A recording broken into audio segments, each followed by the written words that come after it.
Tonight I would like to begin with a video. This is China's Kunming city. The pictures are from August this year. On your screen are 15 high-rise buildings. All of them are unfinished apartments. For 8 years, these 15 buildings have just stood here. The developer ran out of money, so the apartments were never really completed. Chinese authorities finally woke up last month. They planted 85,000 bombs, 85,000 bombs, and decided to blow up everything. Onlookers were heard screaming when that happened.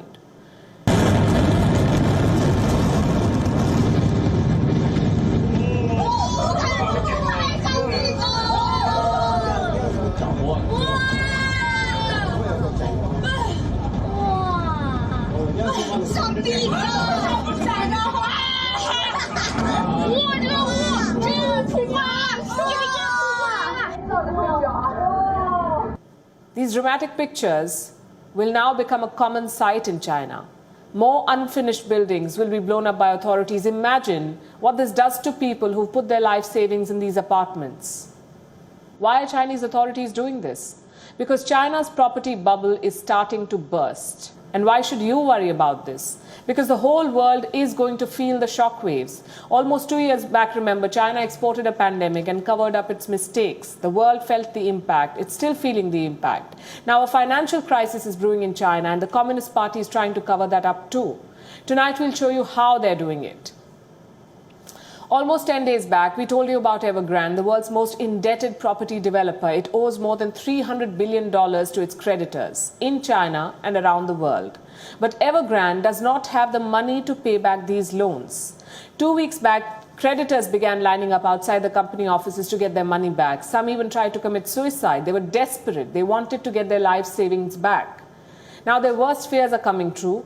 Evergrande has begun missing its payments. Last week, the company failed to make an interest payment on a bond. It was supposed to pay $83.5 million. The deadline was Thursday. It did not happen. Evergrande did not have the money to pay. The company has secured a 30-day grace period to make the payment now. But what happens if it fails to pay back? A default will be declared.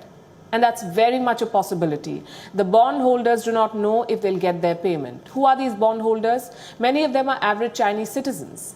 If Evergrande defaults, they will all lose their life savings. Their wealth is going to be wiped out, and that is just the tip of the iceberg.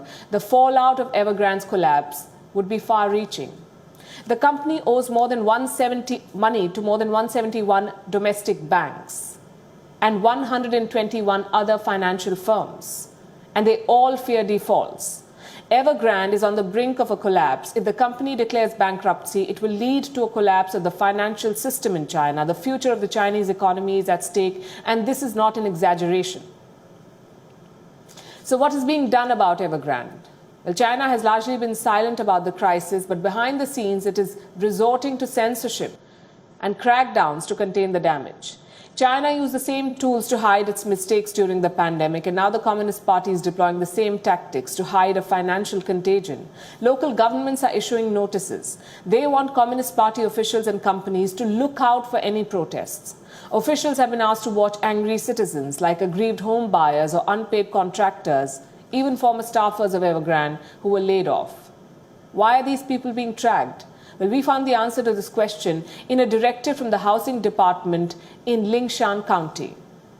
Let me quote from it. This is what it says. Follow the demand to spot them early, diffuse early, control early, and deal with early. The heads of property development firms must personally take in hand the work of dealing with petitions and maintaining stability. Now, Chinese officials fear the protests could get out of hand, so they want local officers to nip them in the bud. In the meantime, Beijing is trying to keep the markets afloat. Last week, China's central bank pumped $71 billion into the financial system. This extra money is supposed to calm the investors, give the message that there is enough money to keep the banking system afloat.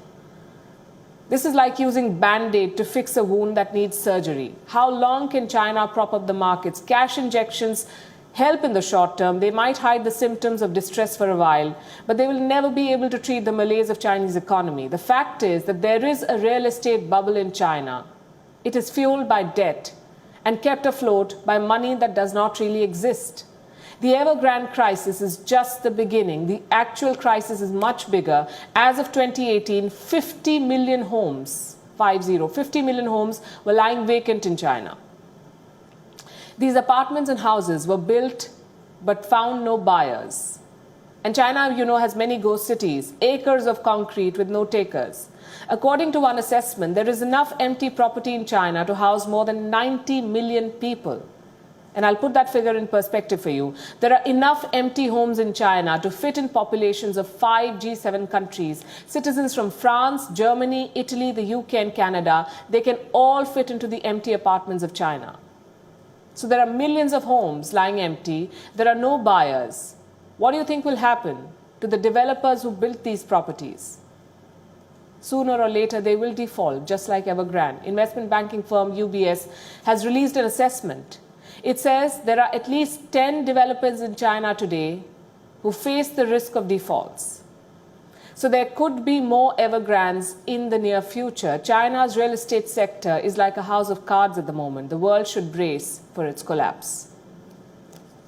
WION is now available in your country. Download the app now and get all the news on the move.